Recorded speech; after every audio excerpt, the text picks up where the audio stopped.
Hello people, welcome. This one is from GATE 2013 exam and is a 2 marks question. Let's read out the statement.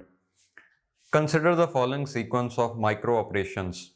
Then you are given these 4 micro operations. The question then reads, which one of the following is a possible operation performed by this sequence?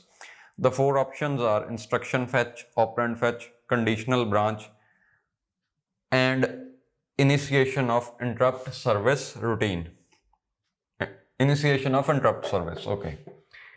So let's see what's happening in these 4 operations.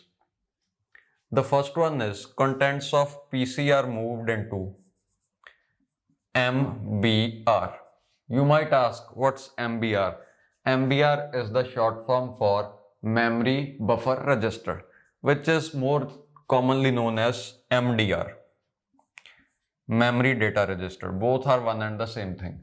That means whatever next instruction was to be fetched earlier, its address is saved in memory buffer register. Okay, that means say this was the normal execution sequence of your program. At any given time, if you're executing this line, the next line's address is contained in PC. Okay, this address now you're saving into this memory buffer register. Then you are loading MAR with the value X. That means, say this is MDR or MBR according to the question, and this is MAR. Okay, so in MBR we now have the contents of PC. That means we are ready to save the contents of PC into memory, because you very well know MBR or MDR is the register where contents or the data that is to be saved in memory is placed temporarily, because this register is connected to memory via the data bus.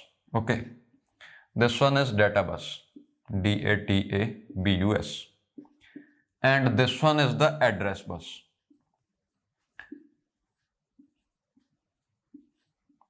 Okay, next thing is we are loading this value X into MAR. That means X must be address. So what we are trying to do is on this address X in memory, we are trying to save the contents of PC. Okay, that means after executing this line, we probably want to jump. So that now to facilitate this jump, we are saving address of this line to return back from that function call or interrupt, whatever it is. Okay, we'll see what it is. Then program counter is being loaded with this new address Y.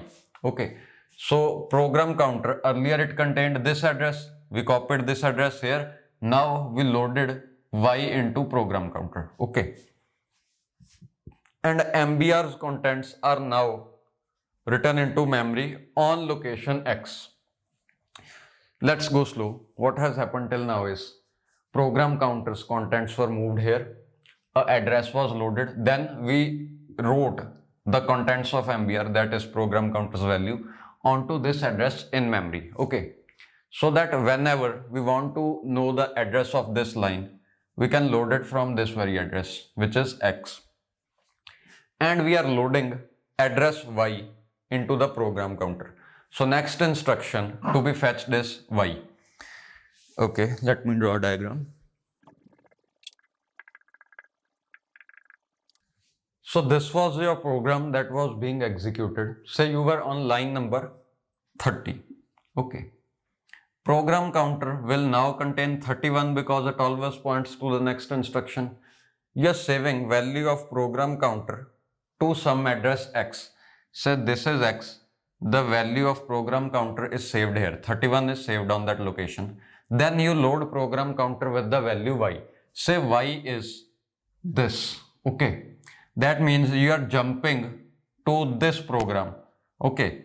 After complete execution of this program, you need to return to this address. That's the reason why it was saved in memory. Okay. So when this is completely executed, you will return back and continue your program that was originally being executed. Let's now analyze the options. Obviously here a jump is being performed. Let's see which option fits in. Option A is instruction fetch. It's not possible because instruction fetch doesn't need saving the value of program counter anywhere. We just need to access memory at that location. Operand fetch, no. Conditional branch. It's obviously a branch, but not a conditional branch. Because in conditional branch, we surely need to check the value of flags. That means if the value of 0 flag is 1, then we may jump, something like that. Okay. So it's not a conditional branch. The only remaining option is initiation of an interrupt service. This one is a ISR. Okay. Whenever an interrupt occurs, we need to stop the execution of our current program, and to service that interrupt, we'll jump to the ISR. The ISR will be executed. Okay. So the best option which suits to the given program or given sequence is interrupt service routines initiation. What do we mean by initiation? Initiation is just loading this value, this one, y into PC, and saving the contents of PC for further reference. That means whenever we end this ISR. Okay, so option D is your answer.